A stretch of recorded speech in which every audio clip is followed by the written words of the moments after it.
Shalom sahabat PPGT, bidang spiritualitas PPGT Jemaat Masale mengucapkan semangat pagi buat teman-teman yang ada di rumah. Semoga kita selalu sehat dalam lindungan Tuhan. Sebentar lagi kita akan bersama-sama mengikuti Worship at Home edisi pujian dan penyembahan. Mari mempersiapkan waktu dan hati kita untuk boleh menikmati hadirat Tuhan bersama-sama. Selamat beribadah. Saudara yang sama dikasihi Tuhan, Tuhan Yesus sungguh baik dalam kehidupan kita. Dia selalu ada dalam sedih, derita, suka, bahkan bahagia kita. Dia tidak pernah lupa dan tidak pernah meninggalkan kita. Tuhan hanya sejauh doa. Bersama-sama kita mengangkat pujian. Dia hanya sejauh doa.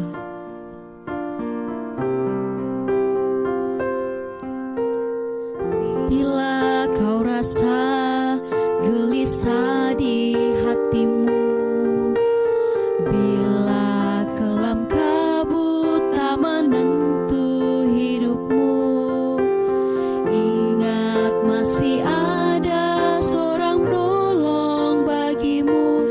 Yesus tak pernah jauh darimu. Bila cobaan menggodai hatimu, bila sengsara menimpa keadaanmu, ingat Yesus takkan pernah jauh darimu. Dia selalu pedulikan kamu. Berseru memanggil namanya, berdoa dia akan segera menyertai dirimu. Percaya dia tak jauh darimu, dia hanya sejauh doa. Sekali lagi kita ulangi pujian ini. Bila cobaan menghampiri hidupmu, bila cobaan menggodai hatimu, bila sengsara menimpa keadaanmu, ingat Yesus takkan pernah jauh darimu. Dia selalu pedulikan kamu. Berseru memanggil namanya, berdoa dia akan segera menghampiri dirimu. Percaya dia tak jauh darimu, dia hanya sejauh doa.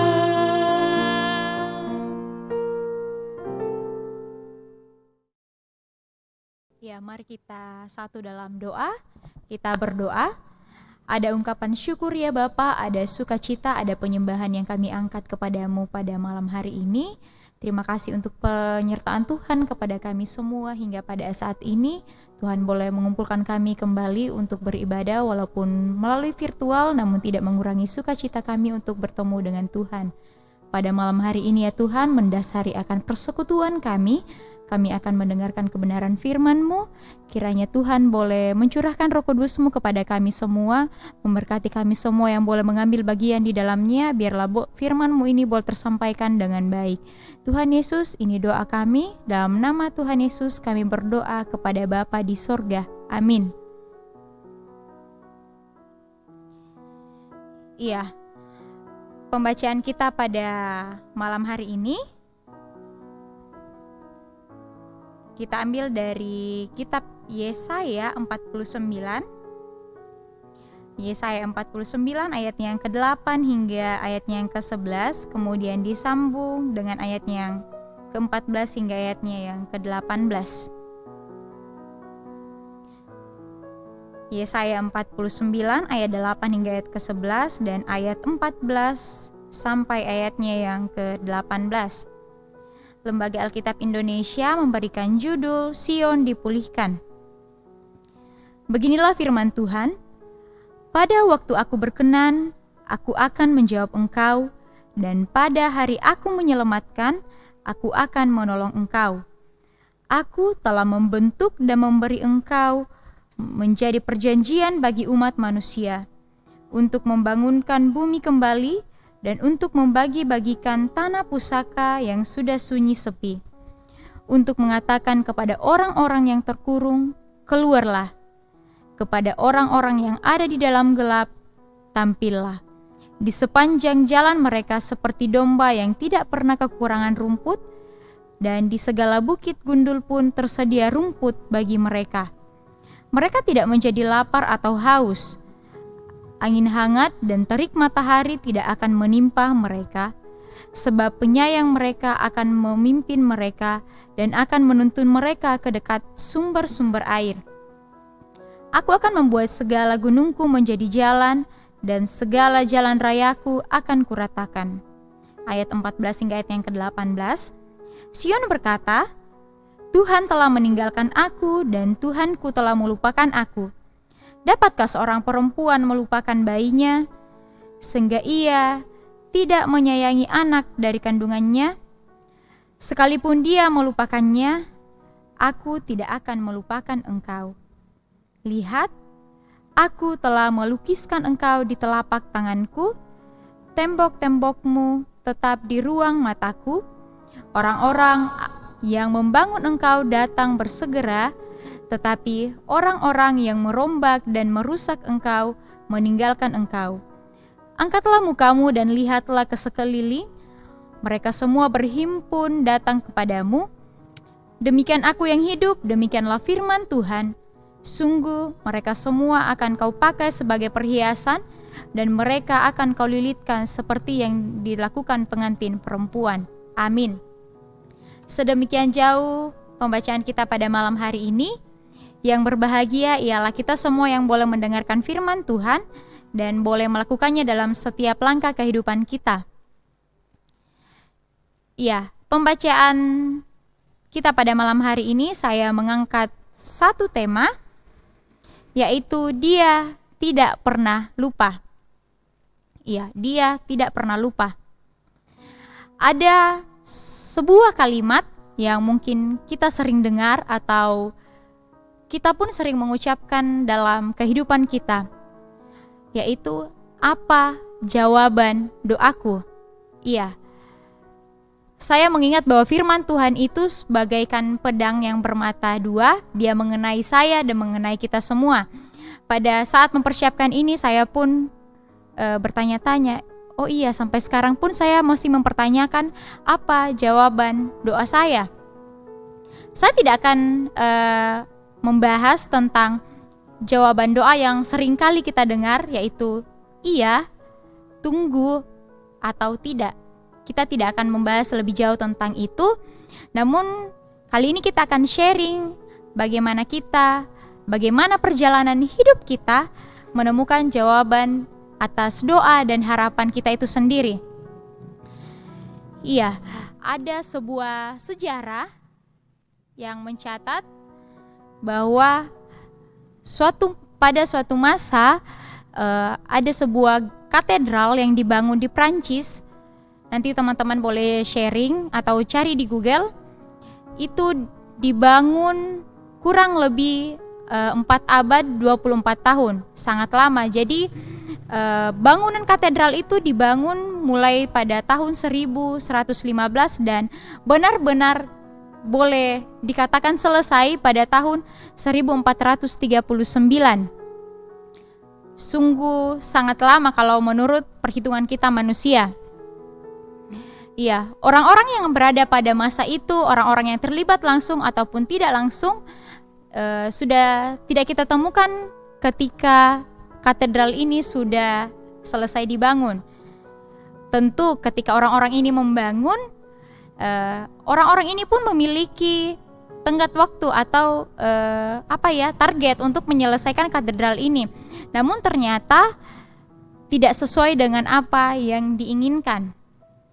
Nah, apa yang membawa kita tentang cerita ini dan kita hubungkan dengan firman Tuhan pada malam hari ini. Kita lihat di ayatnya yang ke-8. Pada pembacaan ini kita boleh baca, beginilah firman Tuhan, pada waktu aku berkenan aku akan menjawab engkau, dan pada hari aku menyelamatkan aku akan menolong engkau. Aku telah membentuk dan memberi engkau menjadi perjanjian bagi umat manusia, untuk membangunkan bumi kembali dan untuk membagi-bagikan tanah pusaka yang sudah sunyi sepi. Iya, kalau kita lihat dengan jelas ayat yang ke-8 ini, kita akan diberikan suatu pemahaman bahwa Tuhan punya waktunya sendiri. Ya, Tuhan punya waktunya sendiri. Kalau disesuaikan dengan waktu kita, waktu dunia kita dengan waktu Tuhan bagi kita itu terhitung sangatlah lama. Sangat lama, bahkan kerja Tuhan pun dalam kehidupan kita sering sangat lama kita rasakan dibanding dengan kita manusia yang selalu terburu-buru, selalu ingin cepat segala sesuatunya itu cepat selesai. Namun sebenarnya tanpa kita sadari, cara cepat dan tepat waktu selalu siap Tuhan kerjakan. Contohnya saja, Tuhan mengerjakan menciptakan langit dan bumi itu hanya dalam sekejap. Dia hanya berfirman. Kemudian Tuhan berfirman, jadilah ini, maka jadilah pada saat itu juga. Itu adalah salah satu kerja Tuhan yang sangat cepat dan sekejap saja. Lantas mungkin yang menjadi pertanyaan bagi kita semua hingga pada saat ini, mengapa cara itu Tuhan tidak pakai dalam kehidupan saya? Atau mengapa Tuhan memilih waktu yang begitu lama untuk menjawab doa dan harapan saya? Satu poin lagi yang boleh kita pelajari pada malam hari ini bahwa Tuhan mau kita berproses. Salah satu contoh kondisi yang sering kali menggagalkan manusia dalam berproses ialah suatu penderitaan atau ketidaksabaran. Itu salah satunya karena penyakit atau karena pandemi seperti yang kita alami pada saat ini. Kita sudah merasa bahwa masa pandemi ini sudah sangat berjalan lama. Sudah berapa bulan saya tinggal di rumah, saya tidak melakukan apa-apa, saya tidak mengerjakan apa-apa. Banyak hal yang tidak bisa saya kerjakan karena pandemi ini. Kita mulai bersungut-sungut, kita mulai mempertanyakan di mana Tuhan, di mana Tuhan. Padahal sebenarnya Tuhan sendiri sudah bekerja dalam kehidupan kita untuk segera menghilangkan pandemi ini. Dia memakai tangan-tangan perawat, dokter, bahkan boleh memakai tangan pemerintah yang selalu mengingatkan kita bahwa ketika kita beraktivitas kita harus berpedoman pada protokol kesehatan. Sebenarnya Tuhan itu ada dan proses Tuhan itu nyata dalam kehidupan kita. Karena dia memang benar-benar memakai orang-orang di sekitar kita untuk membentuk kita. Satu lagi yang pasti bahwa proses yang Tuhan kerjakan dalam setiap karyanya dalam hidup kita itu berlangsung dengan waktu yang Tuhan tentukan. Waktu yang cepat atau lama itu mungkin kita yang perhitungkan. Namun apa yang Tuhan kerjakan kadang melampaui apa yang kita doakan dan apa yang kita pikirkan. Bahkan apa yang tidak pernah kita sadari atau yang tidak mau sama sekali kita sadari, itu jugalah yang sedang Tuhan kerjakan kepada kita. Tuhan tidak hanya menyembuhkan jasmani orang-orang yang sakit, namun Tuhan juga menyembuhkan setiap hati kita yang terluka. Yang seringkali membuat Tuhan seakan-akan menjadi masalah bagi kita karena kita seringkali tidak mengkaitkan apa yang kita hadapi dengan apa yang Tuhan kehendaki. Kita seringkali merasa tersinggung ketika ada saja hal yang Tuhan kerjakan ke dalam kehidupan kita. Bang, saya miseng lagi, kayak seperti itu. Tetapi tanpa kita sadari, Tuhan itu benar-benar peduli dalam hidup kita.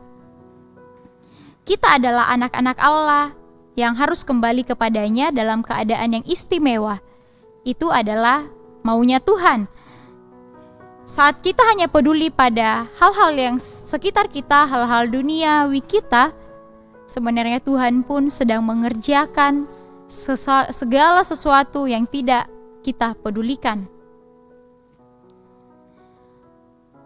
Hingga pada waktunya nanti sebenarnya Tuhan akan memperlihatkan semuanya itu pada kita dan mengatakan bahwa ini yang saya kerjakan. Apapun yang saya kerjakan selama ini untuk kau, itu adalah berkat, bukan kutuk. Kita lihat pembacaan kita pada ayatnya yang ke-15. Dapatkah seorang perempuan melupakan bayinya sehingga ia tidak menyayangi anak dari kandungannya? Sekalipun dia melupakannya, aku tidak akan melupakan engkau. Ya, sebagaimana kita tahu bahwa ikatan daging, kedagingan atau ikatan batin seorang anak dan ibu tidak pernah terpisahkan. Begitupun dengan Allah kita sendiri. Kasihnya kepada kita lebih besar daripada kasih seorang ibu bagi anaknya. Karena itu mustahil dia melupakan kita, khususnya pada masa keputusasaan atau kesedihan kita.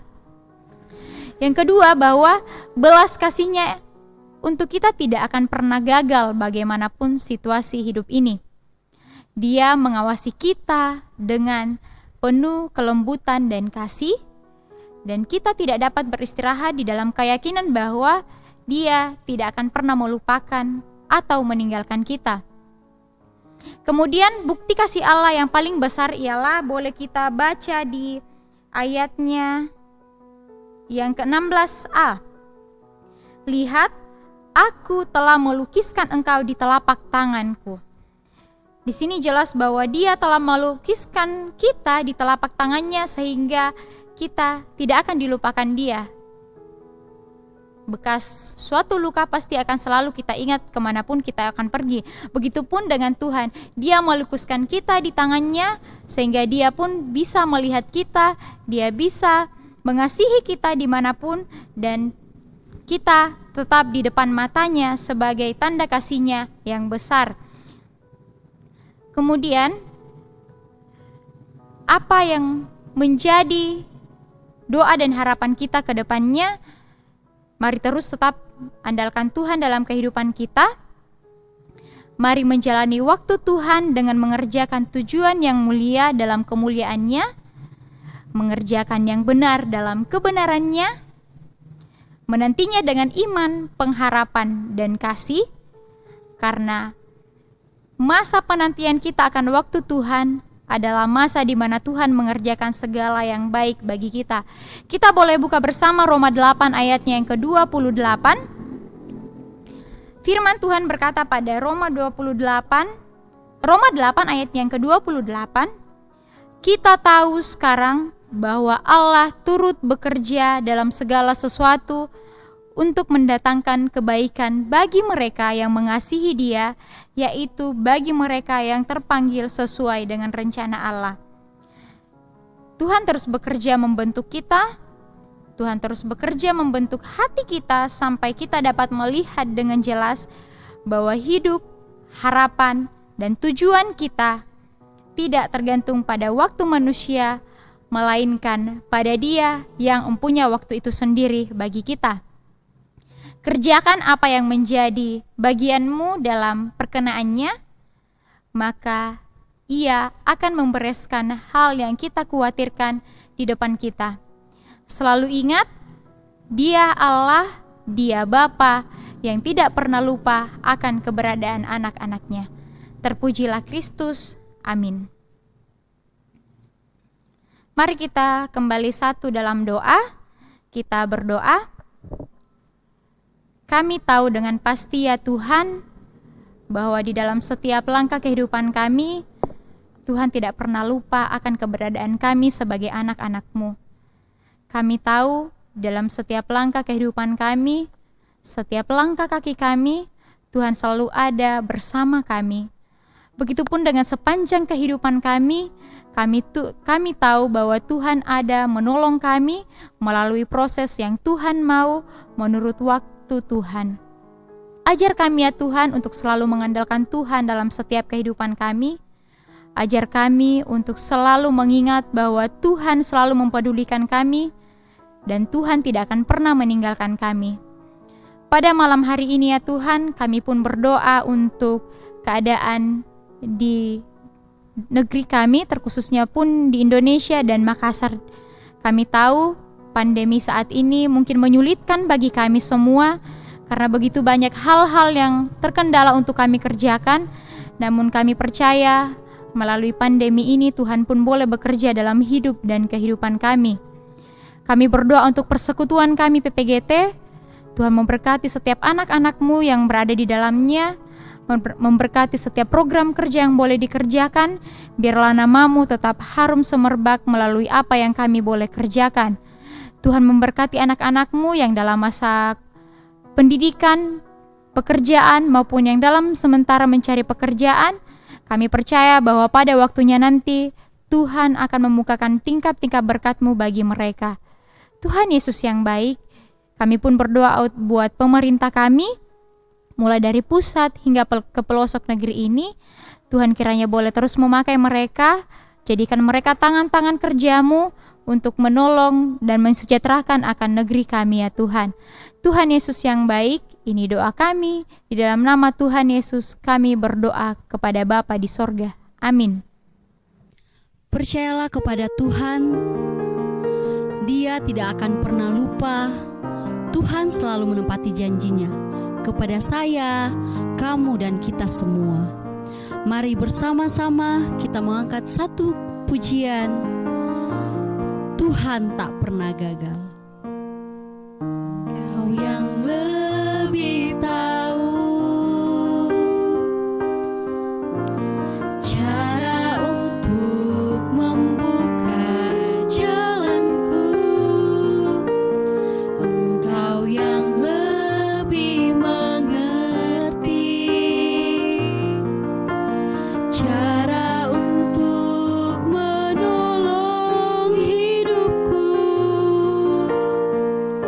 Ku percaya Kau Tuhan yang tak pernah gagal, menjadikanku lebih dari pemenang.